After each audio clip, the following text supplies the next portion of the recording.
Sesaat lagi, Anda akan menyaksikan Kompas Petang. Didukung oleh Aku ekspor sugar dulu. Wah, Rendah gula. Nyaman diminum.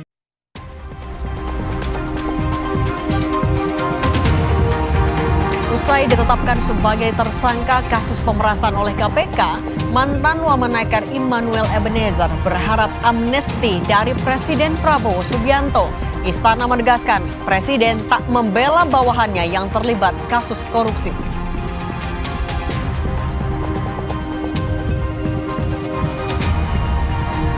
Tak berselang lama usai Roy Suryo CS menerbitkan buku Jokowi's White Paper, UGM merilis video menjawab polemik ijazah Joko Widodo yang menegaskan Jokowi lulus dari UGM.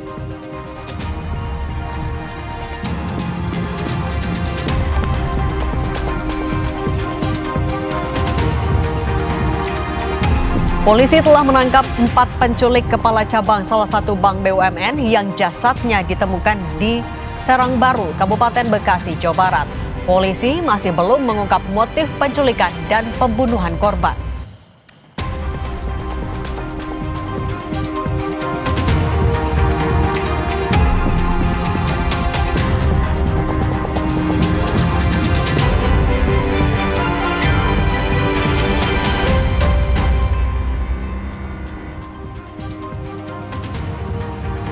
Salam jumpa saudara, hari ini 23 Agustus 2025. Selamat datang dalam Kompas Petang. Khusus Sabtu pekan ini kami hadir selama 1,5 jam. Saya Tifal Solesa. Saya Cindy Permadi. Inilah Kompas Petang selengkapnya hanya di Kompas TV, independen, terpercaya. Kita awali Kompas Petang hari ini, saudara. Satres Narkoba Polrestabes Medan menggerebek sebuah rumah indekos yang dijadikan sebagai sarang narkoba dan judi.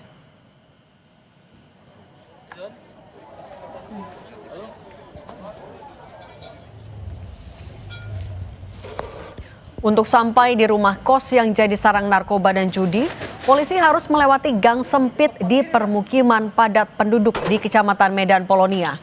Saat melihat kedatangan polisi, seorang pria yang sudah jadi target karena kerap mengedarkan narkotika jenis sabu sempat berupaya kabur. Dari tangannya, petugas menyita beberapa paket sabu siap edar.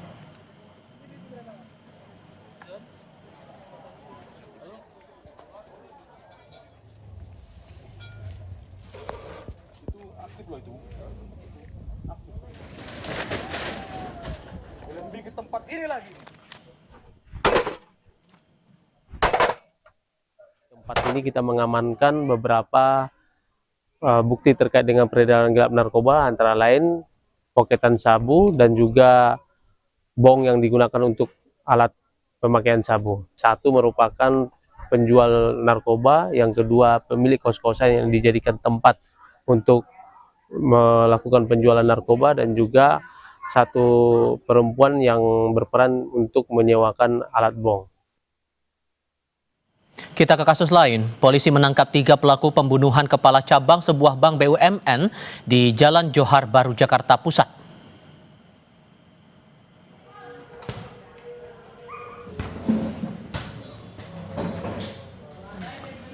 Visual yang Anda lihat ini adalah lokasi penangkapan 3 pelaku pembunuhan kepala cabang sebuah bank BUMN, Muhammad Ilham Pradipta.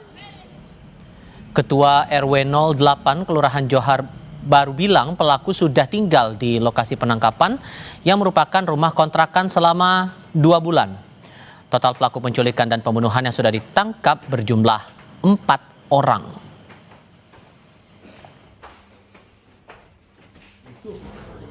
Kalau nggak salah 3 orang dibawa ke Mapolda, gitu masuk langsung ambil pelakunya gitu. Nggak ada sempat perlawanan, nggak dengar apa-apa, Pak. Nah, saya nggak dengar apa-apa tuh, gitu kan, saya nggak dengar apa-apa.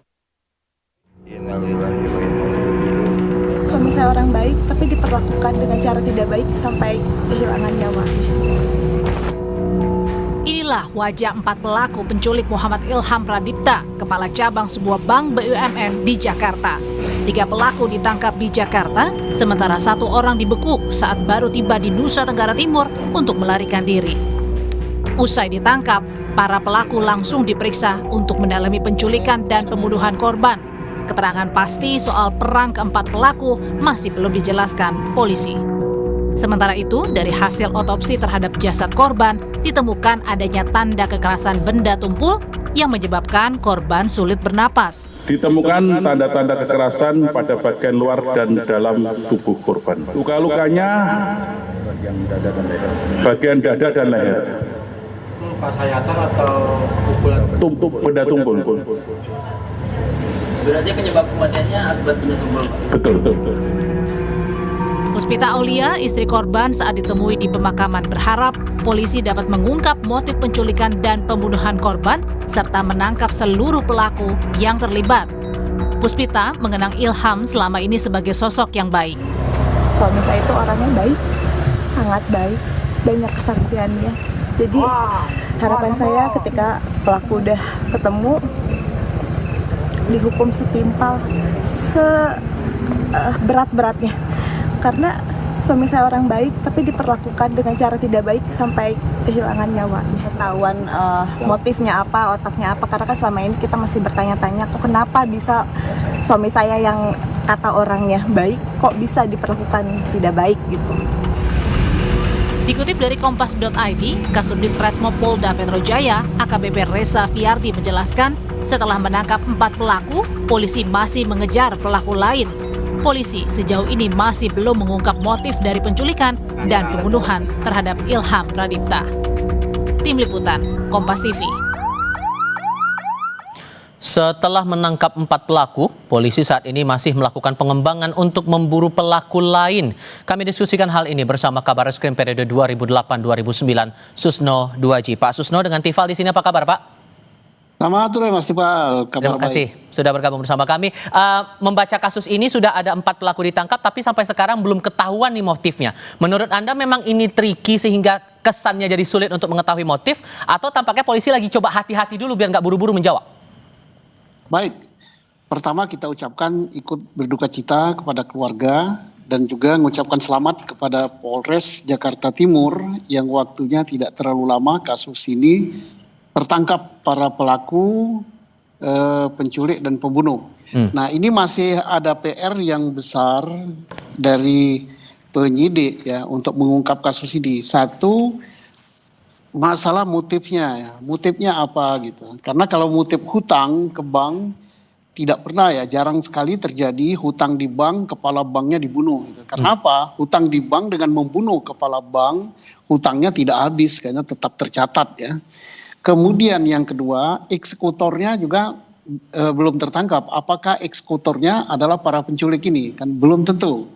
Ketiga, yang harus diungkap lagi adalah siapa dalang dibalik ini semua, dalang dibalik motif ini. Apakah si A, si B, si C ini harus diungkap dan saya yakin ini akan terungkap ya. Kemudian yang berikut adalah siapa yang sebagai spionnya si pelaku gitu. Kok bisa tahu bahwa si korban pada saat itu keluar dari kantor berada di mall apa di mana itu ya. Ini kemudian bisa dibuntuti di situ. Nah ini pasti ada yang sudah membuntuti mulai dari kantor kemudian memantau keberadaan daripada si korban. Yang kelima harus diungkap juga oleh penyidik adalah demikian cepatnya salah satu pelaku langsung bisa terbang ke ke Nusa Tenggara ya, Timur ya. Sampai DPO ya. Sekarang ya. Sampai. Nah, itu siapa yang membelikan tiket gitu. Nah, jadi ini saya yakin terungkap dan apakah iya motivasinya adalah debt collector. Kan kalau debt collector yang korban ini bukan orang yang berutang ya, tapi nggak tahu kita apakah. Sehingga kalau kemudian dibilang ini dugaannya berkaitan dengan penggelapan kredit fiktif masih kejauhan menurut Anda? Bagaimana mau gitu karena tidak bisa hilang ya, semua catatan di bank itu kan catatan elektronik, jejaknya ada, jadi tidak bisa hilangkan kecuali kalau korban yang memainkan duit negara, tapi bukan caranya dengan penculik kayak gitu, itu pidana.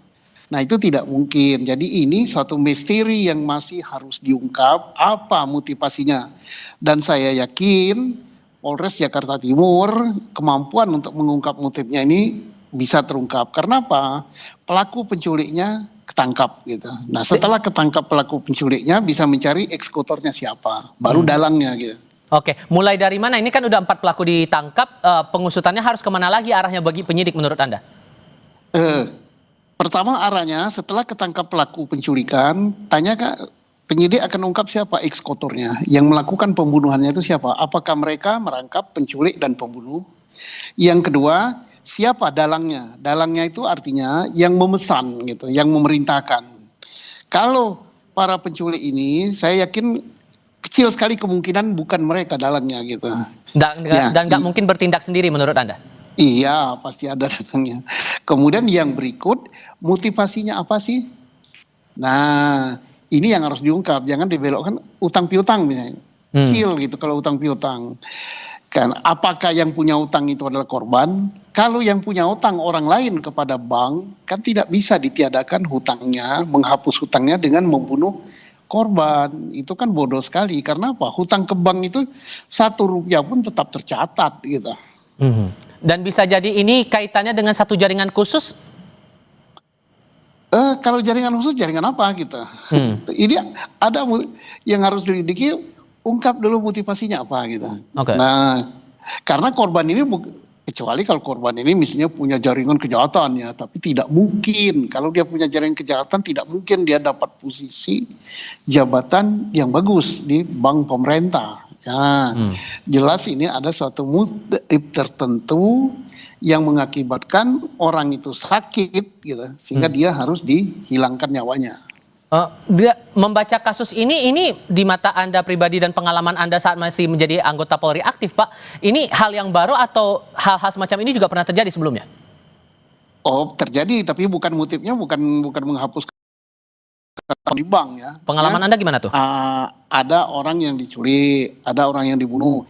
Penyebabnya yaitu ada dendam pribadi, ada persaingan gitu, ada sakit hati, kemudian ada juga masalah hutang piutang, tapi hutang piutangnya bukan pada negara, karena yang bersangkutan ini kan adalah pejabat daripada suatu bank BUMN, jadi tidak mungkin penyebabnya itu hutang piutang pada bank. Kalau hutang piutang pada bank ya nggak bisa dengan menghabisi nyawa gitu.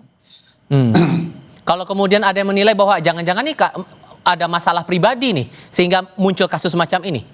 Bisa jadi. Nah, lebih besar kepada masalah pribadi daripada masalah hutang piutang kepada bank gitu. Dan jawaban ini yang kita tunggu betul-betul dari pihak Polda Metro Jaya, karena ini juga masih belum terang sampai detik ini. Pak Susno, terima kasih sudah berbagi pandangan bersama kami. Selamat sore ya Pak. Selamat kasih, selamat sore para pemirsa sekalian. Informasi selanjutnya Saudara, Presiden Prabowo Subianto memecat Immanuel Ebenezer alias Noel dari jabatan Wakil Menteri Ketenagakerjaan. Menteri Sekretaris Negara Prasetyo Hadi menyebut surat pemberhentian itu ditandatangani Prabowo usai Noel ditetapkan sebagai tersangka kasus pemerasan pengurusan sertifikasi keselamatan dan kesehatan kerja atau K3 oleh Komisi Pemberantasan Korupsi. Ia menjelaskan pemerintah menyerahkan seluruh proses hukum kasus pemerasan yang dilakukan Noel kepada aparat penegak hukum. Presiden telah menandatangani keputusan Presiden tentang pemberhentian Saudara Immanuel Ebenezer dari jabatannya sebagai Wakil Menteri Tenaga Kerja.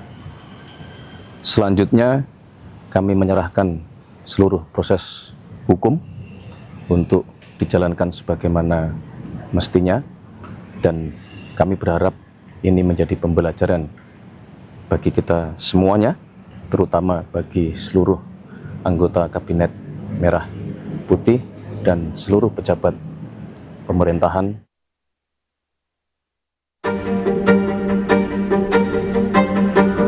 KPK menahan ex-Wakil Menteri Ketenagakerjaan Immanuel Ebenezer atau Noel setelah terjaring dalam operasi tangkap tangan. Noel terlihat menangis dengan rompi oranye di tubuhnya. Dalam kasus ini, KPK juga menyita 22 kendaraan yang terdiri dari 15 unit mobil dan 7 unit motor. Puluhan kendaraan itu dipamerkan di depan gedung Merah Putih hingga parkiran belakang gedung. Noel sempat meminta amnesti atau pengampunan ke Presiden Prabowo Subianto usai ditetapkan sebagai tersangka atas kasus pemerasan pengurusan keselamatan dan kesehatan kerja K3. Ya, pertama buka dulu. Kasih jalan dulu, Bang. Buka dulu, Kepala Kantor Komunikasi Kepresidenan Hasan Nasbi menegaskan Presiden Prabowo Subianto sudah berulang kali menyatakan tidak akan membela bawahannya yang terlibat korupsi. Hasan Nasbi menambahkan pihak Istana Kepresidenan akan mengikuti proses hukum yang berlaku. Presiden juga pernah menyampaikan tidak akan membela bawahannya yang terlibat korupsi. Jadi kita serahkan saja sepenuhnya kepada penegak hukum, kata Hasan Nasbi dalam pesan singkat kepada Kompas TV. Ketua KPK Setio Budianto mengungkap modus para tersangka diduga menerapkan tarif sertifikat K3 untuk buruh dari Rp275.000 menjadi Rp6 juta. Biaya 6 juta itu 2 kali lipat dari UMR buruh. KPK menyebut Immanuel Ebenezer diduga menerima uang hingga Rp3 miliar di akhir tahun lalu.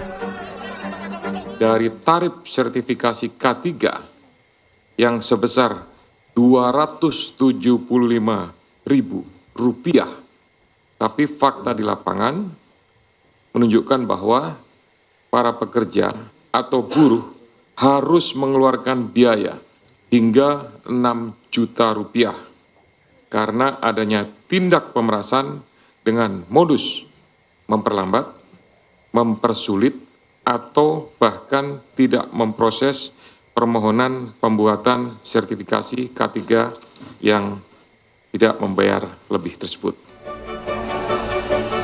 Selain Immanuel Ebenezer, KPK juga telah menetapkan 10 orang lain dari Kemenaker sebagai tersangka.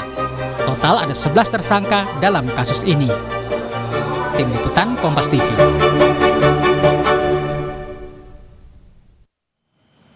Sesaat lagi di Kompas Petang, Komisi Pemberantasan Korupsi memeriksa Lisa Mariana, selebgram yang berseteru dengan mantan Gubernur Jawa Barat Ridwan Kamil. Lisa mengakui pemeriksaan dirinya untuk menyelidiki aliran dana korupsi BJB terkait Ridwan Kamil.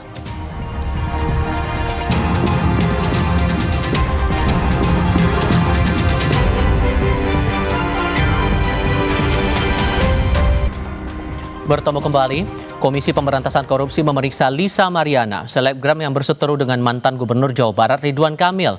Lisa mengakui pemeriksaan dirinya untuk menyelidiki aliran dana korupsi BJB terkait Ridwan Kamil.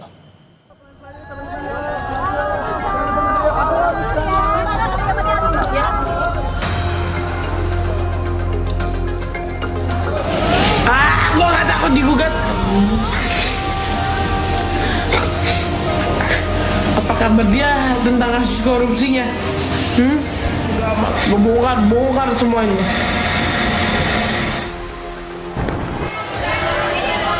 Lisa Mariana memenuhi panggilan pemeriksaan KPK sebagai saksi kasus korupsi Bank BJB pada Jumat kemarin. Usai 2 jam menjalani pemeriksaan KPK, Lisa Mariana mengaku ditanya penyidik soal aliran dana Bank BJB yang menyeret nama mantan Gubernur Jawa Barat Ridwan Kamil. Lisa mengaku menerima sejumlah aliran dana dari Ridwan Kamil. Saya menjadi saksi pemeriksaan Bank BJB. Iya, Ridwan Kamil ya. Ridwan Kamil. Apa aja yang pertanyaannya apa aja yang dilemparkan? Aliran dana aja. Ya. Pertanyaan.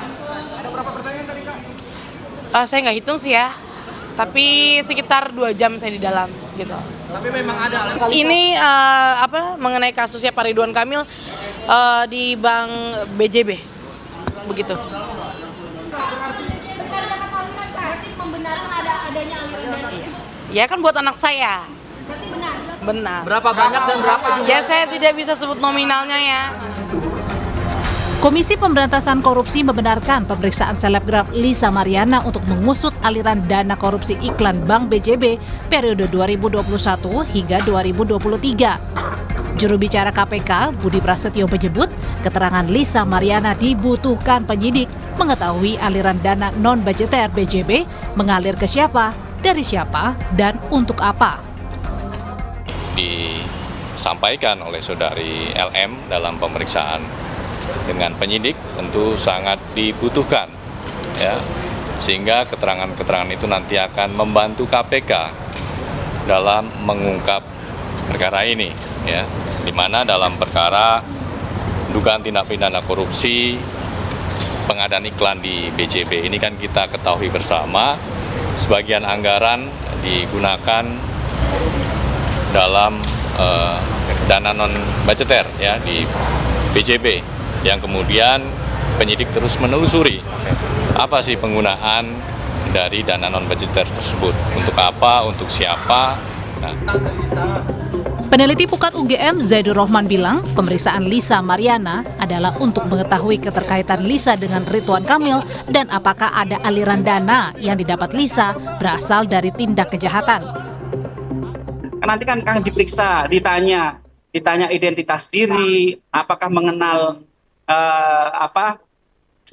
RK misalnya gitu ya, terus kemudian apakah misalnya pernah mengetahui suatu peristiwa, ya, kemudian apakah pernah menerima suatu pemberian, itu semua akan dikonfirmasi oleh penyidik. Sekali lagi tujuannya untuk mengetahui, ya, terjadinya tindak pidana itu dengan lengkap, ya, sehingga nanti penyidik bisa punya kesimpulan peran dari masing-masing pihak dan bagaimana kemudian apakah ada aliran dana, ya, yang berasal dari kejahatan. Nah, Kuasa hukum Lisa Mariana mengakui akan ada panggilan lanjutan untuk Lisa Mariana di kasus korupsi BJB oleh KPK.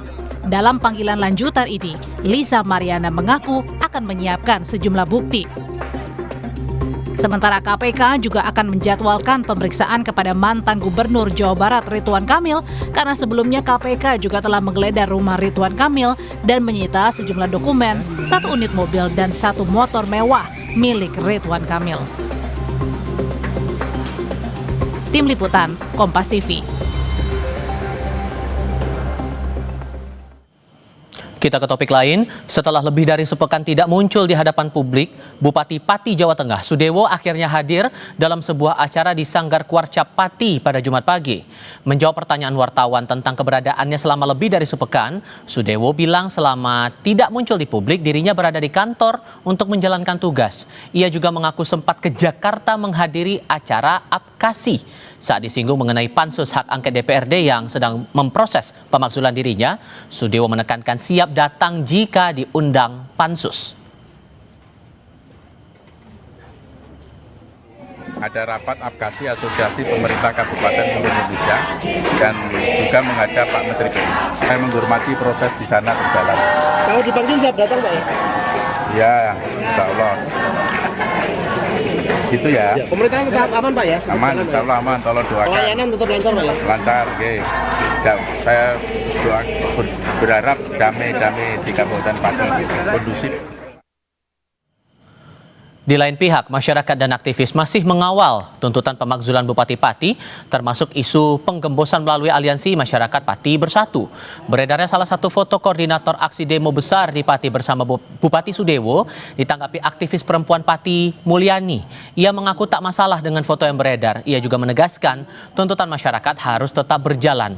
Aktivis juga akan menggelar demo di KPK terkait kasus yang menjerat Sudewo.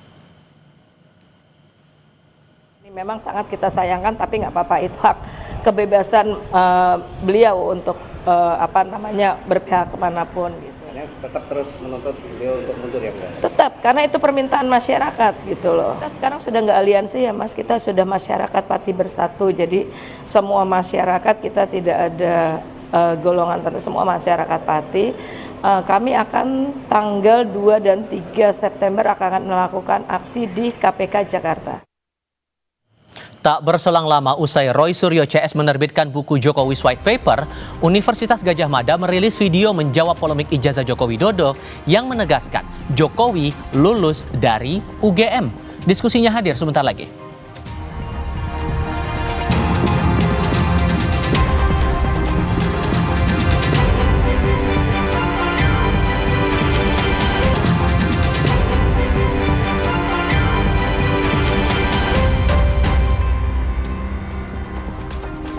Kita Kita ke diskusi pertama Kompas Petang. Rektorat Universitas Gadjah Mada Yogyakarta akhirnya buka suara menjawab berbagai tudingan tentang keaslian ijazah Presiden ke-7 RI Joko Widodo. Mulai dari ijazah dicetak di Pasar Pramuka hingga skripsi Jokowi yang disebut Roy CS tidak dilengkapi lembar pengesahan. Kami memang melakukan semuanya itu pure science, ilmu pengetahuan. Keraguan itu dimulai dari mana gitu? Yang meragukan itu yang mestinya punya lu asli atau punya kamu palsu. Serangan melalui tulisan yang dituangkan Roy Suryo CS melalui buku Jokowi's White Paper akhirnya membuat pihak UGM buka suara. Melalui channel YouTube-nya, Rektor UGM Ova Emilia, Wakil Rektor Wening Udasmoro, dan Dekan Fakultas Kehutanan UGM Sigit Sunarta menjawab ijazah Joko Widodo. Dalam podcast yang berdurasi 33 menit ini, Dekan Fakultas Kehutanan menjawab tudingan Roy Suryo soal skripsi Jokowi yang tak dilengkapi lembar pengesahan ujian. Skripsi ini, dan skripsi itu jelas betul, tidak ada lembar pengesahannya, tidak ada lembar pengujiannya. Ketika kemudian salah satu kuasa hukum dari Jokowi mengatakan, oh mungkin lembarnya copot. Atau letak di belakang, orang itu belum pernah bikin skripsi kan? Ada lembar pengesahan yang luput barangkali ya, lupa waktu itu untuk memberikan tanggalnya. Ya, itu hal yang saya pikir wajar ya, karena ketergesa-gesaan atau alasan yang lain itu jadi luput untuk itu. Tetapi hal yang penting ya sebetulnya adalah justru ada pada berita acara ujian. Kalau di skripsi itu nggak ada nilainya, tapi kalau di berita acara pendaftaran itu ada nilainya. Nilai skripsi ini seperti ini. Nah, selain soal skripsi, Wakil Rektor UGM juga menjawab tudingan jika ijazah Jokowi adalah hasil cetakan di Pasar Pramuka. Menurut Profesor Wening, bila sebuah ijazah dipalsukan dan ada yang melaporkan, barulah pihak kampus akan bertanggung jawab. Sebagai contoh nih, misalnya, ada sebuah perguruan tinggi ternama misalnya ya, di Inggris atau di Amerika, gitu. Sebutlah Oxford misalnya. Terus kemudian ada seseorang itu yang memalsukan ijazah Oxford. Dan kemudian dipakai oleh dia dan kemudian orang percaya bahwa itu palsu. Itu kan tidak ada hubungannya dengan Oxford. Misalnya terbukti bahwa seseorang itu melakukan pemalsuan dan itu mengatasnamakan UGM, ya UGM akan bergerak dari sisi hukum. Sementara itu, bagi pihak Roy Suryo CS, keyakinan mereka soal ijazah Jokowi yang dituding palsu sudah selesai melalui buku yang mereka buat. Namun, Rektor UGM justru meminta pihak yang memulai ragu atas keaslian ijazah Jokowi lah yang harus membuktikan keyakinannya. Persoalan ijazah ini sudah selesai, ya, karena kami bisa buktikan secara saintifik dan sudah kami tulis ya menjadi sebuah jejak abadi dalam bentuk buku Jokowi's White Paper gitu. Dan rupanya ya dugaan saintifik saya itu sepertinya pihak-pihak yang melaporkan kami ini ketakutan. Keraguan itu dimulai dari mana gitu? Tentunya kan yang meragukan itu yang mestinya justru dia yang mengklaim bahwa misalnya yang menunjukkan bahwa ini loh punya lu asli atau punya kamu palsu, punya saya nih yang asli. Kan berarti yang bersangkutan yang menuduhkan itu yang perlu menyampaikan hal tersebut. Sejak kasus ijazah Jokowi dilaporkan pada akhir April lalu, hingga kini penyidik belum menetapkan tersangka. Sementara saling klaim kebenaran hingga mencetak buku berisi kontroversi ijazah Jokowi semakin membuat kejelasan kasus ini tak ada ujungnya. Tim Liputan Kompas TV. Segala macam tudingan seputar ijazah hingga skripsi Presiden ke-7 RI Joko Widodo yang diragukan Roy Suryo CS akhirnya dijawab pihak Universitas Gadjah Mada lewat kanal YouTube. Apakah penjelasan pihak kampus ini mampu mematahkan bukti-bukti versi Roy CS yang dibeberkan dalam buku Jokowi's White Paper? Kami diskusikan bersama dengan para narasumber. Di studio Kompas TV sudah hadir terlapor dalam dugaan kasus pencemaran nama baik Jokowi, Roy Suryo. Bung Roy, apa kabar? Alhamdulillah baik. Terima kasih. Makin baik, makin lucu. Kita bahas nanti. Tahan dulu di situ. Saya juga memperkenalkan Anda satu narasumber yang bergabung lewat sambungan dalam jaringan. Ada Sekjen Pradi Bersatu Ade Darmawan. Bung Ade dengan Tifal di sini, apa kabar? Ya, Mas Iqbal. Mas Ade. Terima kasih semua sudah hadir dalam diskusi kita kali ini. Sudah keluar sebuah dialog diunggah melalui kanal YouTube UGM durasi 33 menitan. Menurut Anda itu sudah cukup terang menerangkan bahwa ya ini ijazah Pak Jokowi asli atau justru Anda masih meragukan hal yang lain? Ya, saya memang wajib untuk menjawab karena satu-satunya orang di luar Jokowi yang disebut dalam video 33 menit itu yaitu pada menit ke-31 lebih 7 detik adalah Roy Suryo. Nama Anda. Ya. Jadi gini, lihatlah bukan hanya videonya, tapi komentar di bawahnya. Mostly komentar di bawah itu malah mengatakan UGM makin rancu. Ya, saya sedih malah memang benar dengan sikap UGM. Benar-benar tidak profesional. Baik jawaban dari Rektor UGM, ya Profesor Dr. Ova Emilia, maupun jawaban dari 3 orang itu, ya ada Prof. Wening, ada Rektor dan Dekan. Dan Dekan itu benar-benar menunjukkan sangat tidak profesional. Dari sepanjang itu tidak ada satupun bukti yang ditunjukkan.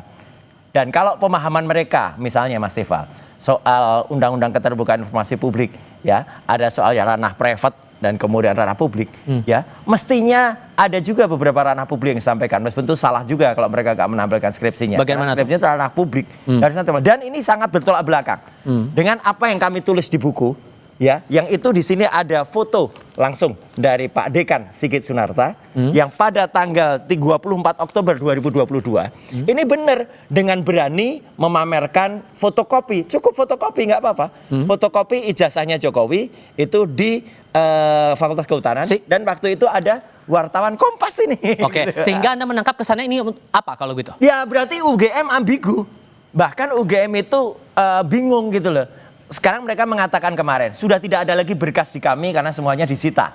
Ini kan aneh gitu. Nggak mungkin UGM menyerahkan semuanya. Harus ada pertinggal. Satu lagi yang menarik, dalam statement dari Rektor, ya, yang khusus Rektor sendiri, bukan yang podcast, ya, itu pada menit ke-3 lebih 55 detik, ini saya bacaan biar nggak salah, ya.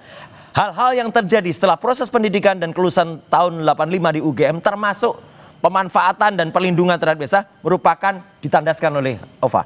Tanggung jawab yang bersangkutan sebagai seorang alumni. Jadi ini UGM kesannya ya festival dan itu ada di semua komentar.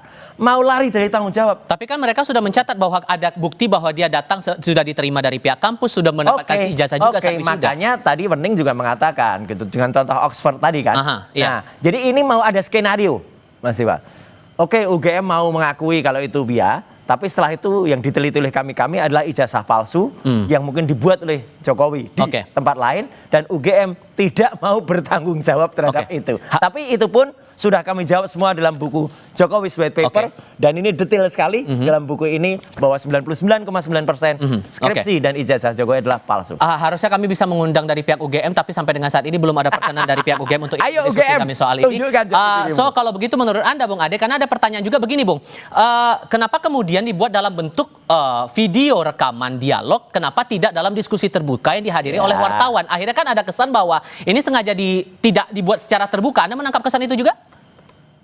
Jadi gini Mas Tifal, saya tanggapin Bang Roy terkait bahwa otoritas ini ada selalu disampaikan dalam setiap narasi Bang Roy ini. Bentar, ini Bang Ade. Tunggu dulu, kasih kesempatan Bang Ade dulu, silakan. Otoritas dan legal standingnya apa dulu nih Bang Ade nih, selaku apa? Seolah-olah bahwa otoritas. Iya ngomong aja, nggak ada standing, nggak ada legal standingnya. Nah pertanyaannya legal standing apa maksudnya Bang Roy? Anda bicara atas nama membela UGM sekarang, itu legal standingnya apa? Saya tidak membela UGM. Ya udah, kalau enggak ya nggak ada legal standingnya. Tahan dulu. Omong-omong aja, ketawain aja kayak sebulat aja. Silakan Bung Ade. Bung Ade silakan lanjutkan. Bung Rai tahan dulu. Anda tidak memiliki legal standing mewakili UGM karena Anda mantan mahasiswa UGM. Anda bukan dari lembaga. Iya, saya alumni UGM. Bung Rai jelas S1 dan nama saya disebut dalam rekaman itu udah satu-satunya orang yang biar diskusi terarah dulu. Ya. Ini marah-marah bukan tahan dulu. Makanya tahan dulu Bung Rai. Saya kasih kesempatan Bung Ade. Mau dijelaskan nggak? Silakan Bung Ade. Gak usah jelasin, nggak ada gunanya. Bung Ade, saya kasih kesempatan Anda. Saya moderatorin. Bung Ade silakan. Dengerin penjelasan yang omong-omong. Bung Ade, warung kopi ini jelasin aja. Menyampaikan.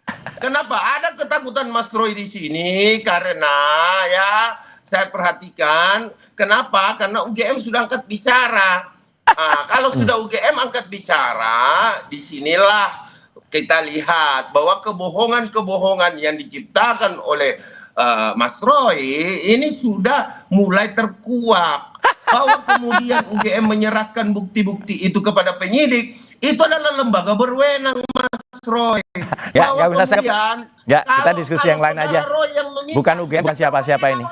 Nggak ada artinya. Untuk apa UGM memberikan itu, Mas Roy? Sehingga kalau menurut Nggak ada Anda artinya, tidak nggak ada dibuka artinya. ijazah, skripsi, kemudian data-data soal IPK juga tidak diterangkan, tepat bahwa itu disebut sebagai data pribadi? Ya betul. Itu data pribadi. Gimana Jelas. bisa ngomong soal data pribadi, dia nggak ngerti soal undang-undang keterbukaan informasi publik kok. Loh, jelaskan sudah disampaikan sama UGM. Ya udah deh, nggak usah saya anggap, nggak ngomong apapun, nggak ada legal standingnya percuma.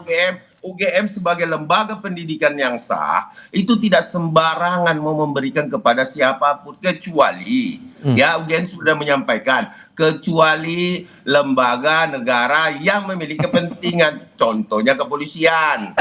Ya, karena ini sudah masuk ke ranah kepolisian, ya makanya lah UGM menyerahkan itu, karena itu adalah lembaga terkait atas pelaporan Pak Joko Widodo, gitu loh. Sehingga video tadi menurut Anda sudah cukup menjelaskan ya? Dan sudah tidak terbantahkan lagi tudingan-tudingan yang dikeluarkan Roy Suryo CS ini? Iya Bang Tifal, kenapa saya bilang begitu? Karena yang menjelaskan itu betul-betul mewakili UGM sebagai lembaga. Bukan Ya kalau UGM nggak pribadi apa-apa. mereka. Kalau Bang Roy ini mewakili pribadi, penelitian pribadi dan Nggak lain apa-apa, sebagainya. tapi tetap saya lulusan UGM. Apapun mau lulusan UGM atau tidak, Bang Roy, Anda tidak mewakili UGM, Mas Roy. Mas Roy tidak mewakili. Apalagi Anda, bukan siapa-siapa. Rektor, dekan Fakultas Hukum Ya. itu berbicara Gini, bukan sebagai pribadi. Oke, Tapi oke, selaku bentar. jabatan. Ini dulu nih nggak ada gunanya. Oke, Bung Roy. Gini, Ade ini ya, satu bukan kuasa hukumnya Jokowi, ya. Dia bukan kuasa hukumnya UGM. Apalagi bukan lulusan UGM. Jadi udahlah. Jadi saya nggak akan nanggepin karena ini nggak ada gunanya, nggak ada nilainya apa-apa. So, kecuali kalau lawan bicara saya adalah orang UGM. Itu oke. Mahasiswa, ya kan? Orang yang tidak ada hubungannya juga mengungkit-ungkit ijazah. Udah, ini jatah saya bentar. Saya Sekali lagi jadi wakil bahwa UGM. seharusnya kami sudah harusnya bisa mengundang pihak UGM Ya udah, untuk hadir. pas lucu aja lah. Kalau UGM nggak datang, tampilin dong yang bisa Oke, mewakili kita UGM, langsung bukan kita kembali dia. lagi ke poin diskusi kita sekarang. Ya. Yang juga yang diangkat oleh pihak UGM dalam video itu adalah masalah lembar pengesahan yang Anda dan teman-teman permasalahkan.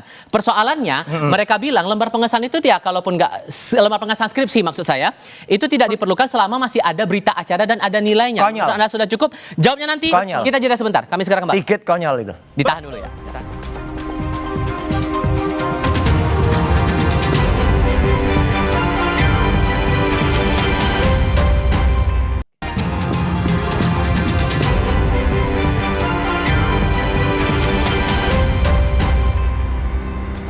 Mas Roy, Dekan bilang begini dalam video ya, soal lembar pengesahan dalam skripsi itu bukan semata-mata jadi syarat bahwa dia lulus di situ. Yang penting selama ada lembar pengesahannya, atau selama ada berita acara dan nilainya di situ, ya disitulah tolak ukur bahwa dia sah lulus di situ. Satu, ya, kalau itu memang ada, berita acara itu bukan ranah pribadi. Ya, saya paham betul Undang-Undang Keterbukaan Informasi Publik. Saya termasuk yang merancangnya, saya termasuk yang buat naskah akademiknya, dan saya wakil resmi waktu itu ketika membaca itu. Satu, itu tidak termasuk pasal 17 yang dikecualikan di huruf G atau H. Dan bahkan di pasal 18-nya ada tertulis bahwa di pasal 18 itu kalau itu pernah dipakai untuk pejabat publik itu berarti dilepaskan dari pengecualian. Jadi di sini sudah jelas semuanya itu dilepaskan di pengecualian. Nah, yang kedua, dengan tidak ditampilkan juga ketika pada video sepanjang 33 menit itu, di Bareskrim juga tidak ditunjukkan. Padahal katanya Bareskrim menampilkan semuanya waktu itu. Jadi ada yang disembunyikan, gitu. Atau ada yang baru dibuat. Ya, kalau tuduhan yang lebih saklek, ada yang baru dibuat ketika kemudian kami menemukan poin-poin itu. Makanya kami itu masih menyimpan sekarang beberapa hal yang tidak ada kemarin itu dan tidak akan kami katakan nanti kalau kami katakan dibuat lagi nanti. Gitu. Ada kesan bahwa Anda membesar-besarkan hal yang kecil sementara UGM saja tidak mempermasalahkan hal itu. Itu penting, Mas. Yang namanya lembar pengujian, ya, itu harus ada. Lembar berita acara itu adalah pengesahan saja atau misalnya statusnya. Tapi kalau di dalam anggaplah ini sebuah skripsi, di situ tidak ada lembar pengujiannya. Aneh. Dan kemudian yang dicontohkan oleh seseorang itu ada yang mencontohkan, ada banyak yang begitu. contoh kok yang salah, contoh itu yang benar. Ya, kalau misalnya ada puluhan skripsi yang mungkin tidak ada itu, mungkin itu adalah skripsi yang mungkin masih menjadi arsip atau apa. Tapi yang benar seharusnya yang dikumpulkan di dekanat atau direktorat itu harusnya skripsi, dan itu adalah ribuan atau bahkan puluhan ribu skripsi yang ada di UGM, itu begitu yang benar. Jangan contoh yang tidak benar. Selain kemungkinan ada Alpa di situ tersilap, dan itu kan eranya saat itu kan Alpa berarti nggak lulus dong. Ini aneh nih, saya sedih banget ya. Kalau UGM kemudian ada kan dalam video itu mengatakan jangan dinilai kondisi dulu dengan kondisi sekarang. Iya, tapi yang namanya status, yang namanya keabsahan, yang namanya kemudian nama besar UGM, jangan kemudian dikecilkan nama besar UGM dengan kealpaan, atau kehilangan, atau baru dibuat sekarang. Itu loh. Jadi video sepanjang 33 menit itu, sekali lagi saya katakan ya, itu justru menjatuhkan citra UGM. Lihat aja komentarnya ya, yang ada di situ, dan semakin membuat buku kami, Jokowi's White Paper ini, itu membuat makin dipercaya oleh masyarakat. Terima kasih. Saya kasih kesempatan Bung Ade, tapi jangan dipotong-potong nanti omongannya Bung Ade ya, Bung Ade. Dengan alasan-alasan tadi Bung Ade, menurut Anda masuk akal atau tidak? Lucu-lucuan aja ini. Ya, jadi kalau terkait UGM sudah menyampaikan sebagai otoritas kepada publik bahwa kemudian UGM menjawab itu bukan menjawab selaku pribadi mereka, itu menjawab secara kelembagaan pendidikan. Artinya kami sangat respect dengan hal itu.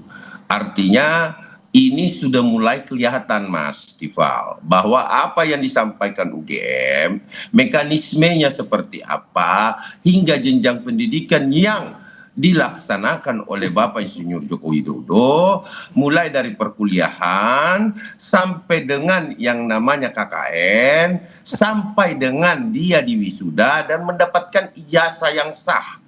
Karena begini, Bang Tifal, yang bisa menyatakan bahwa ijazah itu asli apa palsu, itu adalah UGM. Ya, ini sebagai otoritas. Kaset terus diputar gini terus. Dia yang mencetak.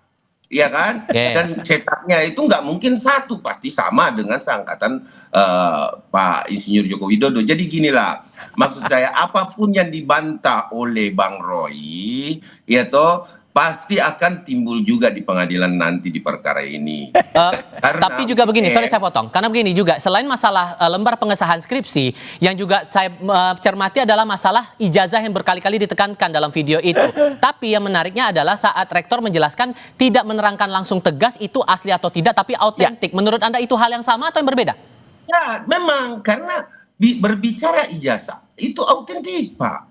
Itu autentik. Berarti keterangan asli. UGM itu adalah autentik. Nah, keterangan puslapor itu identik. Gitu loh. Dan Anda meyakini bahwa autentik itu adalah asli, begitu ya? Palsu. Jadi gini Mas Tifal, biar pengertiannya saya ambil dari pengertian hukum gitu loh. Kalau berbicara palsu atau asli, ya ini biar Mas Roy juga tahu. Kalau bicara palsu atau asli, tentu ada dua. Ada yang asli, ada pembandingnya yang palsu. Nah, yang mana yang palsu dan mana yang asli? Mana semuanya? Gitu loh. Jadi gini Mas Tifal, jadi jangan kita juga tersesat di dalam keterangan-keterangan Bang Roy. Apa yang disampaikan Bang Roy, kalau itu adalah sebuah kebenaran, nanti kita buktikan di pengadilan. Saya respect dengan Bang Roy ini, Mas Roy ini. Nah, kalau memang dia peneliti dan bisa meneliti betul-betul nanti di peradilan. Pada saat sudah ditunjukkan keasliannya. Ditambah lagi. Kemudian berbicara kembali, saya jawab buku. Kalau berbicara buku, ya kan, saya pembaca buku. Saya bukan pembuat buku, tetapi ya saya langsung buat aja. Kita tunggu bukunya. Tunggu ya. Ayo kita buku jawab dengan buku. Komprehensifnya apa? Ya. Dan buku harus tidak dia mengurangi bias. Artinya nah itu buku jawab dengan buku. Apalagi gini Bung Roy. Apalagi gini, karena kan di saat di Bareskrim waktu itu Pak Jokowi kan langsung membawa ijazahnya di hadapan Bareskrim. Masalahnya adalah pembandingnya Anda tidak dibawa langsung nih fisiknya. Itu yang makin bertanya-tanya. Nah itu tadi Bung Ade gimana? Yang seperti yang jelas adalah kami itu berani menampilkan ya ijazah pembandingnya itu loud and clear ya. Bahkan analisis pun ada ijazah pembanding milik Fronojiwo, milik almarhum Hari Mulyono. Nih, ini ada di buku ya. Nanti silakan baca bukunya ya pemirsa Kompas TV. Ini misalnya miliknya Fronojiwo, misalnya almarhum Hari Mulyono itu ada semua. Itu jelas betul. Ijazah yang diperbandingkan oleh Barreskrim itu tidak jelas, goib, gelap, segelap SMK. Ya, gitu nggak ada ijazah nomor berapanya nggak ada. Nah, artinya apa? Kami berani ini ya sebenarnya sekali lagi saya menyayangkan ya gitu pihak UGM. Saya nggak menyayangkan Kompas ya. Kompas pasti sudah berusaha mengundang UGM. Sekali lagi UGM nggak pernah mau datang gitu lah dalam acara-acara kayak gini dan hanya bikin podcast sendiri yang itu nggak jelas itu siapa dan lihat komentarnya. UGM lah yang harus menjawab ini. Saya karena menghormati kalau itu dan saya akan menjawab kalau itu yang tampil adalah seimbang atau sebanding minimal adalah UGM atau orang lulusan UGM ya gitu. Tapi nggak apa-apa lah statement Ade ini ya kita dengarkan aja sembari senyum-senyum. Tapi kemudian gitu. Kalau dari diksi yang menegaskan bahwa lebih banyak pernyataan otentik ketimbang aslinya, menurut Anda asli tetap sama dengan otentik atau tidak? Memang itu hak UGM yang untuk menyatakan. Tapi yang jelas kalimat terakhir dari rektor yang menyatakan bukan tanggung jawab kami adalah tanggung jawab yang bersangkutan itu sudah siap-siap. Kalau nanti ada fakta terbukti dan UGM mau buang badan. Ini siap-siapnya mau arahnya kemana kalau gitu? Arahnya UGM mau buang badan dari kasus ini.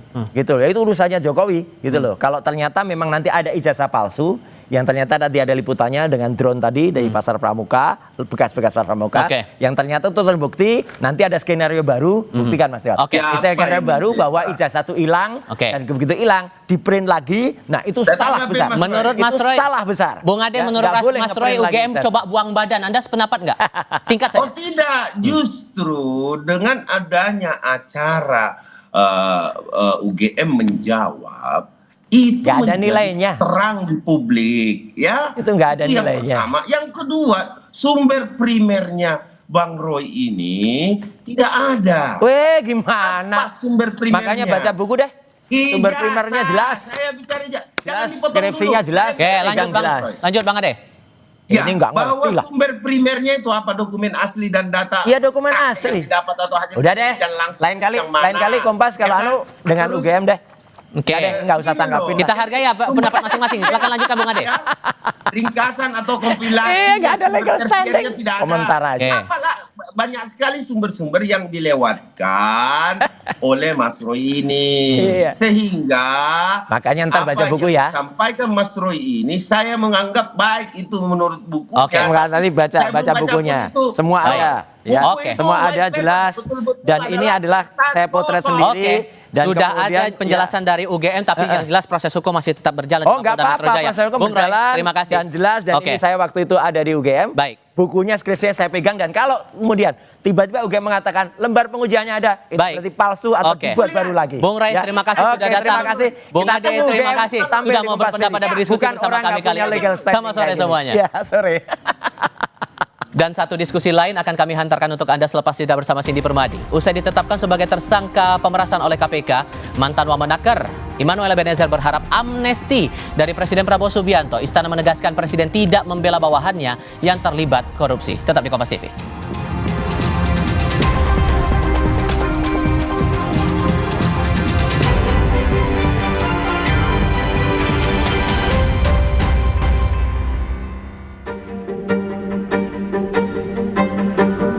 KPK menahan ex-wakil Menteri Ketenagakerjaan Emmanuel Ebenezer atau Noel setelah terjaring dalam operasi tangkap tangan. Noel terlihat menangis dengan rompi oranye di tubuhnya. Dalam kasus ini, KPK juga menyita 22 kendaraan yang terdiri dari 15 unit mobil dan 7 unit motor. Puluhan kendaraan itu dipamerkan di depan gedung Merah Putih hingga parkiran belakang gedung. Noel sempat meminta amnesti atau pengampunan ke Presiden Prabowo Subianto usai ditetapkan sebagai tersangka atas kasus pemerasan pengurusan keselamatan dan kesehatan kerja K3. Ya, pertama buka dulu. Kasih jalan dulu, Bang. Buka dulu, Kepala Kantor Komunikasi Kepresidenan Hasan Nasbi menegaskan Presiden Prabowo Subianto sudah berulang kali menyatakan tidak akan membela bawahannya yang terlibat korupsi. Hasan Nasbi menambahkan pihak Istana Kepresidenan akan mengikuti proses hukum yang berlaku. Presiden juga pernah menyampaikan tidak akan membela bawahannya yang terlibat korupsi. Jadi kita serahkan saja sepenuhnya kepada penegak hukum. kata Hasan Nasbi dalam pesan singkat kepada Kompas TV. Ketua KPK Setio Budianto mengungkap modus para tersangka diduga menerapkan tarif sertifikat K3 untuk buruh dari Rp275.000 menjadi Rp6 juta. Biaya 6 juta itu 2 kali lipat dari UMR buruh. KPK menyebut Immanuel Ebenezer diduga menerima uang hingga Rp3 miliar di akhir tahun lalu. Dari tarif sertifikasi K3 yang sebesar Rp275.000, tapi fakta di lapangan menunjukkan bahwa para pekerja atau buruh harus mengeluarkan biaya hingga Rp6 juta karena adanya tindak pemerasan dengan modus memperlambat, mempersulit, atau bahkan tidak memproses permohonan pembuatan sertifikasi K3 yang tidak membayar lebih tersebut. Selain Immanuel Ebenezer, KPK juga telah menetapkan 10 orang lain dari Kemenaker sebagai tersangka. Total ada 11 tersangka dalam kasus ini. Tim Liputan Kompas TV. Mantan Wamenaker Immanuel Ebenezer alias Noel minta amnesti ke Presiden Prabowo Subianto usai jadi tersangka kasus pemerasan sertifikasi K3. Apa maksud dibalik pernyataan Noel ini? Untuk membahasnya sudah hadir di studio Direktur Eksekutif Lingkar Madani, Ray Rangkuti. Bung Ray, selamat petang. Petang. Ada juga melalui Zoom ada Wakil Ketua Umum Projo Freddy Damanik. Bung Freddy, selamat petang. Selamat petang, Mbak. Oke, Bung Freddy, saya mau ke Anda dulu.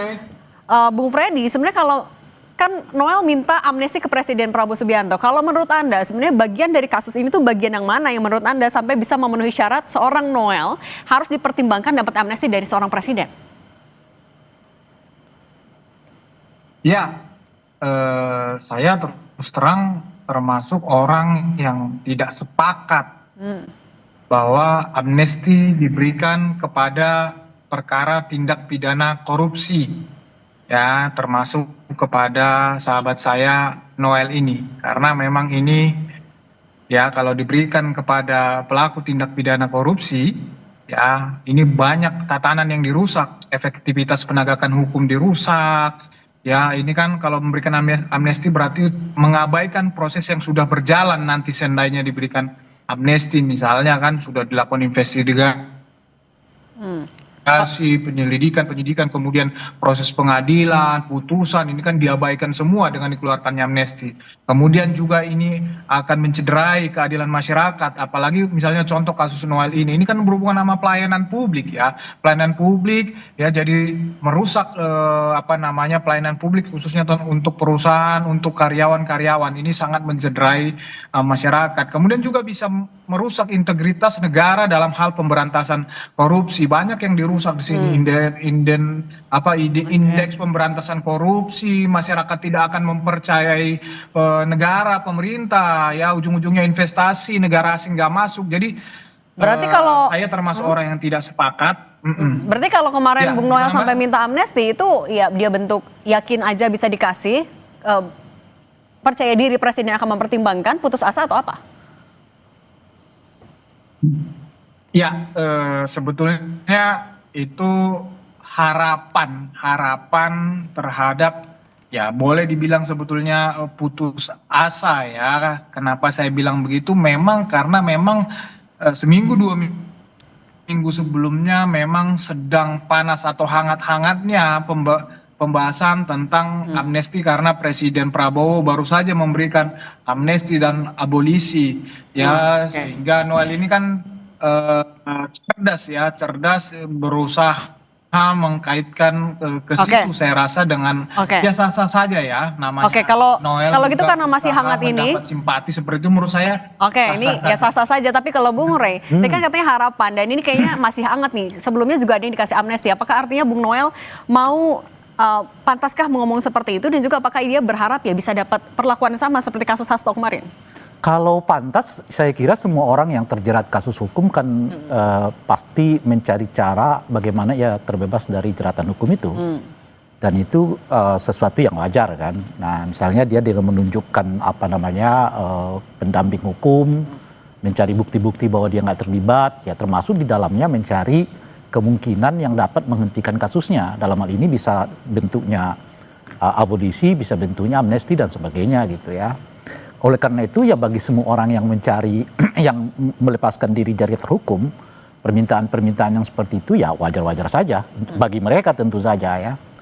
Nah tapi masuk yang kedua tuh soal apakah Noel sedang meminta keringanan hukum karena sebelumnya dilakukan oleh presiden gitu.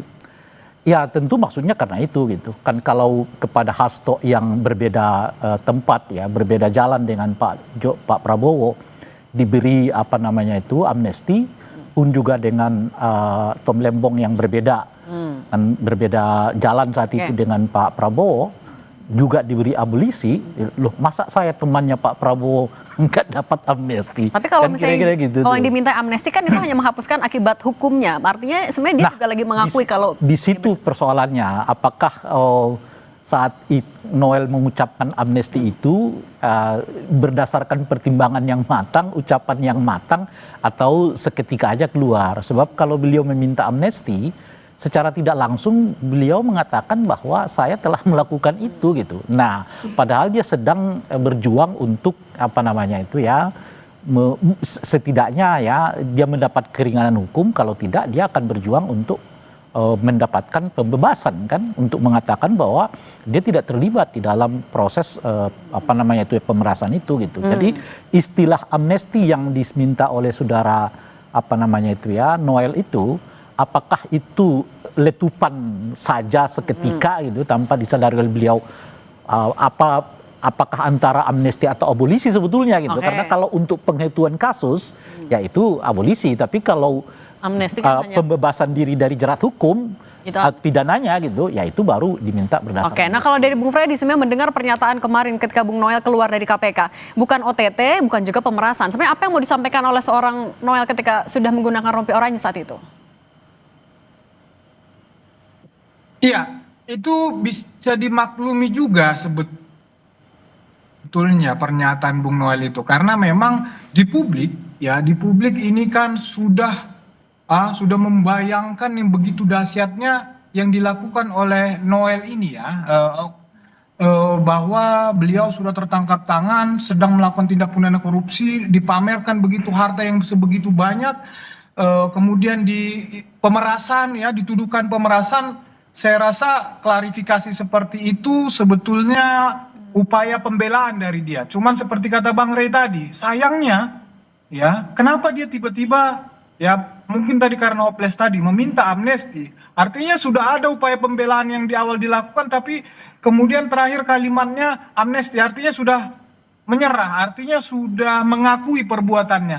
Nah, inilah yang tapi kita paham lah secara psikologis memang Noel mungkin ya itu tadi ya, hopeless, sedang down, dan saya rasa memang butuh pendampingan hukum di sini, karena saya lihat juga teman-teman dari aktivis 98 ya berusaha membackup Noel ini karena memang melihat ada kejanggalan-kejanggalan ataupun ada itu hal-hal yang tidak fair dalam proses penerapan ini. Nah, menurut saya lebih bagus Noel fokus di situ ya, bertarung berjuang, apakah nanti berhasil membebaskan atau setidak-tidaknya meringankan, sehingga nanti proses hukum itu sendiri akan bisa dilihat publik, termasuk mungkin akan bisa dilihat oleh pemerintah, Presiden Prabowo yang kemarin memberikan kepercayaan kepada dia ya, sehingga nanti setelah diputus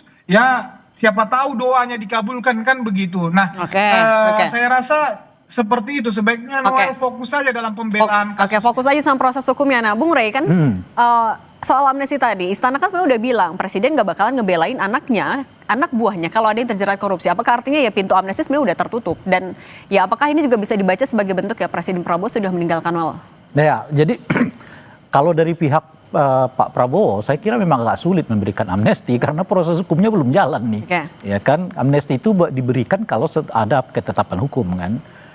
Masalahnya misalnya kalau ditukar nih, tidak amnesti tapi abolisi, apakah Pak Prabowo akan memberi abolisi? Saya kira juga akan berat pemberian abolisi gitu. kenapa berat gitu? Karena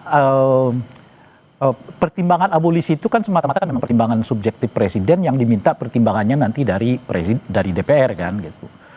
Ada nggak backup politiknya Saudara Noel? Nah kan relatif sedikit gitu. Kalau misalnya kepada Hasto, kepada apa namanya itu Tom, ya selain karena banyak orang yang meragukan kasusnya itu benar-benar murni bagian dari penegakan hukum, tapi setidaknya dengan cara begitu Pak Prabowo dapat backup dari PDI Perjuangan. Dengan cara begitu dapat backup dari oposisi non formal, dalam hal ini adalah barisan Anies Baswedan dan kawan-kawan gitu. Nah, kalau konteksnya ini Nah, artinya kalau Noel apa? bisa dibilang tapi presiden meninggalkan Noel nggak di kasus? Oh ya, kalau dibiarkan ya saya kira Noel akan merasa ya saya dibiarkan. Tapi bagi saya lebih menarik dari itu nggak hanya sekedar Noel gitu. Karena kalau dilihat menjelang 1 tahun pemerintahan Pak Prabowo ini, banyak peristiwa hukum yang berhubungan dengan orang-orang dekat Pak Jokowi sebelumnya. Nah itu artinya apa? Nah, sebagai contoh nih kan, dimulai dari kemarin Sylvester kan. Nah yang kedua kasus Departemen Pendidikan dan Kebudayaan kan, lalu mantan Menteri Agama di era Pak Jokowi, lalu OTT di Sumatera Utara yang dikaitkan dengan apa namanya menantunya Pak Jokowi gitu ya. Sebelumnya itu ada Budi Ari yang dikait-kaitkan dengan kasus judol gitu. Jadi setahun ini penegakan hukum banyak melingkar di sekitar teman dekatnya Pak Jokowi kira-kira gitu. Betul, pertanyaannya kemudian apa yang terjadi? Kok tiba-tiba banyak sekali orang-orang yang berada di sekitar Pak Jokowi ini apa namanya itu tersangkut dengan kasus hukum itu. Bagi saya sih ada penjelasan yang faktual gitu. Penjelasan faktualnya itu artinya apa? Nah, kan di era Pak Jokowi itu hukum tuh lebih banyak ke orang para pengkritik kan gitu. Nah, seringkali justru agak terluput kepada orang-orang di dalamnya. Itu yang pertama. Nah, yang kedua menjelaskan apa yang disebutkan oleh Anda itu tadi. Kalau dilihat dari sini nih, itu kan artinya membawa terus-menerus image yang tidak positif terhadap Pak Jokowi yang kalau dilihat secara umum nih menandakan adanya keretakan yang makin dalam antara Pak Prabowo dengan Pak Jokowi gitu. Jadi kasus-kasus ini nih selalu akan dikaitkan dengan Pak Jokowi, kasus judol ya, kasus Departemen Pendidikan dan Kebudayaan, Menteri Agama yang kemarin, lalu OTT Medan, dan Noel, sebagaimana kita ketahui mendirikan yang dulu yang namanya Joko Mania, yang kemudian berubah menjadi Prabowo Mania gitu. Jadi kalau dilihat dari ini semua, sisi negatif dari pemberitaan ini tentu akan berlimpah kepada Pak Jokowi, yang saya kira nggak nyaman juga tuh.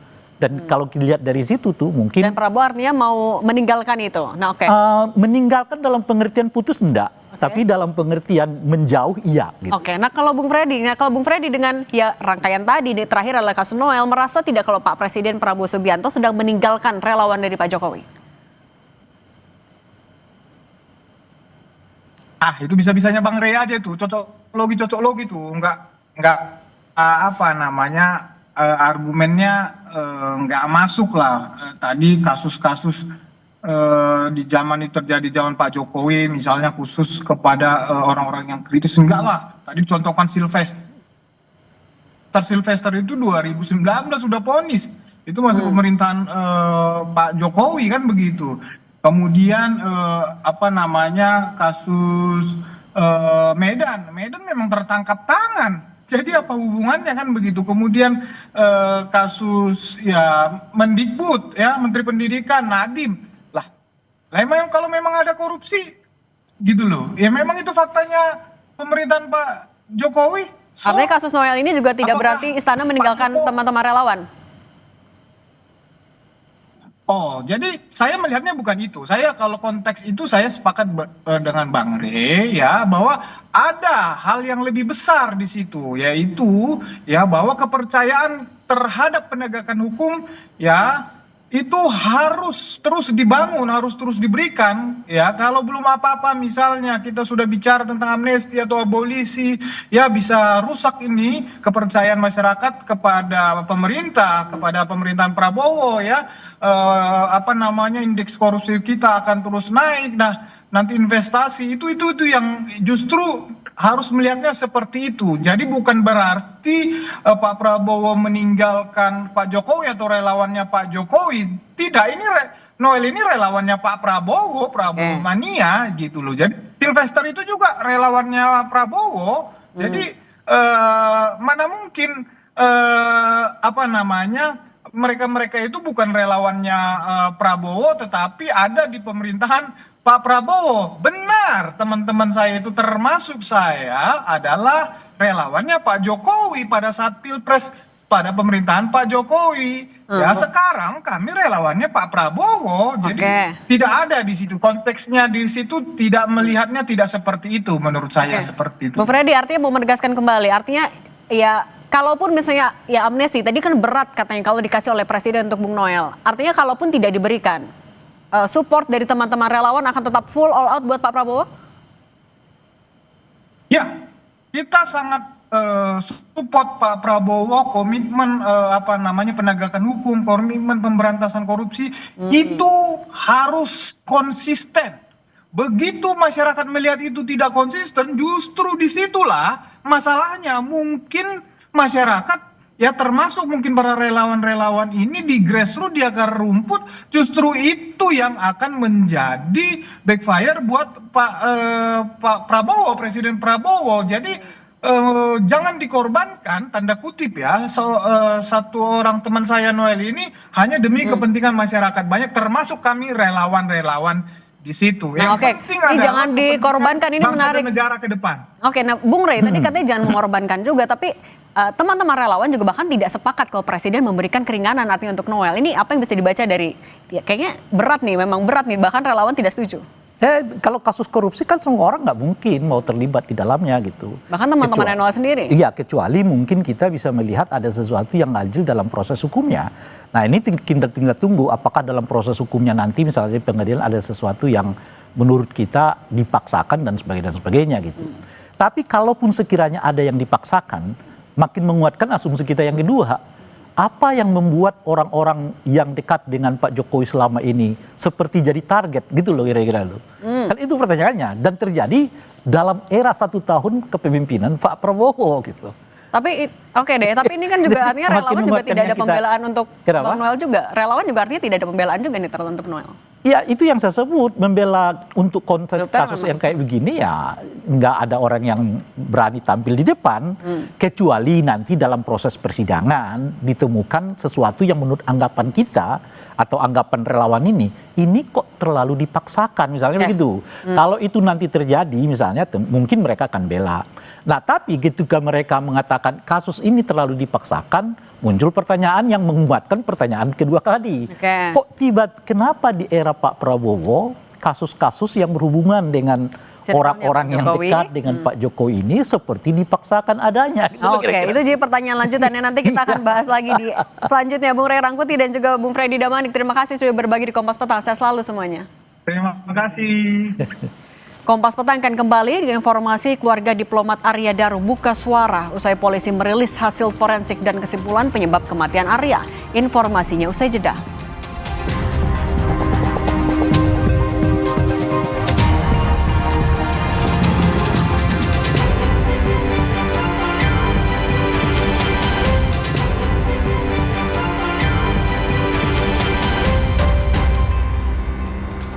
Ayah Arya Daru, Subaryono, menyampaikan keprihatinan atas situasi yang dialami keluarganya pasca kematian Arya Daru. Ini adalah kali pertama keluarga Arya Daru angkat bicara setelah kematian Arya pada 7 Juli 2025. Ayah Arya Daru mengaku syok dengan kematian anaknya. Soal pengungkapan kasus, keluarga Arya Daru bilang akan bekerja sama dengan polisi. Keluarga juga meminta polisi mengungkap misteri kematian Arya Daru. Sebelumnya dari hasil penyidikan polisi terkait kematian Arya Daru Pangayunan, polisi mengungkap Arya sempat berada selama lebih dari 1 jam di rooftop gedung Kementerian Luar Negeri sebelum kembali ke rumah. Dari rekaman CCTV, polisi menyebut Arya Daru sempat terlihat mencoba menaiki dinding pembatas rooftop. Polisi juga menyebut tidak menemukan racun ataupun tindak pidana lain dalam kematian Arya. Lebih lengkap soal ini kita akan tanyakan langsung kepada jurnalis Kompas TV Michael Aryawan. Poin penting apa sebetulnya disampaikan pihak keluarga Arya ini, Michael? Ya, saat ini konferensi pers terkait pandangan keluarga soal kematian Arya Darupangayunan masih berlangsung dan saat ini sedang dilakukan konferensi tanya jawab dengan media. Sebelumnya sekitar kurang lebih hampir 1 jam kami para awak media hanya mendengarkan cerita tentang perjalanan hidup dari almarhum, di mana ayahnya bercerita dari dia mulai lahir kemudian hingga SD, SMP, SMA, kemudian kuliah. Jadi lebih banyak bercerita tentang sejarah. Nah, pada intinya bahwa Arya Darupangayunan hidup dengan penuh kebahagiaan, tidak ada hal-hal yang dicurigai membuat dirinya depresi sehingga terjadi kemungkinan menghilangkan nyawa sendiri. Oke. Itulah yang kemudian membuat ayahnya menyatakan pada kami tadi beberapa saat lalu bahwa dia sangat berduka. Demikian. Sehingga poinnya adalah apa yang diminta pihak keluarga kepada polisi soal kasus ini? Tadi sempat disebutkan bahwa mereka meminta polisi mengambil alih atau Mabes Polri mengambil alih di kasus ini dan tidak lagi di Polda Metro Jaya. Karena pihak keluarga dan pengacaranya tidak mempercayai apa yang disampaikan oleh Polda Metro Jaya. Itu intinya, Tifal. Dari Yogyakarta, Michael Aryawan melaporkan. Terima kasih. Kompas Petang masih akan kembali usai jeda. Tetap bersama kami.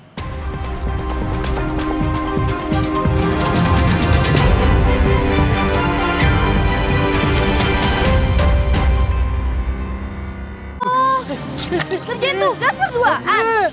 Hah? Temukan kode unik di tutup botol Aqua. Kirim kodenya lewat WhatsApp. Menangkan apartemen mewah, mobil, dan hadiah menarik lainnya. Minum Aqua dapat hadiah miliaran tanpa diundi. Bukan goreng, bukan kuah. Baru Indomie nyemek Bangladesh. Lain pula cara masaknya. Biar nyemek, tambahkan 12 sendok makan air rebusan. Mie dengan sedikit kuah. Nyem-nyem nyemek. Nyemeknya baru, rempahnya sekala pitu. Aku sering melihat galon cuci ulang disimpan di tempat yang kotor. Jujur takut, bersih nggak ya untuk anak dan keluargaku? Kami mengerti kekhawatiran ibu. Untuk itu, Le Mineral menggunakan galon yang selalu baru agar terjamin kebersihannya. Le Mineral. Makan apa, Pak? Gigi palsuku, mau nasi uduk? Kacang dan ikan terinya keras, tanpa Poliden nggak bisa. Poliden perekat gigi palsu, gigitan dan daya rekat kuat hingga 12 jam dan mencegah terselipnya sisa makanan. Kalau mulut bisa ngomong, pasti minta Poliden. Flu dan batuk nih. Untung ada Bodrek Flu dan Batuk PE. Formula pas dan efektif. Ahlinya redakan flu dan batuk tanpa ngantuk. Sakit, Bos. Kaki keinjak. Terus menangkan harimu. Aku sering melihat galon cuci ulang disimpan di tempat yang kotor. Jujur takut, bersih nggak ya untuk anak dan keluargaku? Kami mengerti kekhawatiran ibu. Untuk itu, Le Mineral menggunakan galon yang selalu baru agar terjamin kebersihannya. Le Mineral. Bukan goreng, bukan kuah. Baru Indomie nyemek Bangladesh. Lain pula cara masaknya. Biar nyemek, tambahkan 12 sendok makan air rebusan. Mie dengan sedikit kuah. Nyem-nyem nyemek. Nyemeknya baru, rempahnya sekala pitu. Mama Lime Grade, pencuci piring dari tumbuhan 100% food grade dengan Natura Plant Essence. Mama Lime Grade, efektif angkat lemak piring, bersih kesat. Tangan tetap lembut. Juga efektif bersihkan kotoran dan bakteri di buah sayur. Mama Lime Grade, pencuci piring dari tumbuhan. Lime. Makan apa, Pak? Gigi palsuku, mau nasi uduk? Kacang dan ikan terinya keras, tanpa Poliden nggak bisa. Poliden perekat gigi palsu, gigitan dan daya rekat kuat hingga 12 jam dan mencegah terselipnya sisa makanan. Kalau mulut bisa ngomong, pasti minta Poliden. Kata orang, gue itu si paling kerja, syuting seharian, tiba-tiba sakit kepala. Oskadon, oke buat sakit kepala. Bekerja aktif di pusatnya, dapat diminum sebelum makan, tanpa ngantuk. Oskadon, solusi oke, sakit kepala. Pancenoye. Pas aku coba Le Mineral, seger banget, nggak bikin enak sama sekali. Benar, karena Le Mineral dari pegunungan terpilih. Setiap tetesnya melewati lapisan batuan alami, membuat airnya lebih sehat, lebih segar. Kayak ada manis-manisnya. Le Mineral.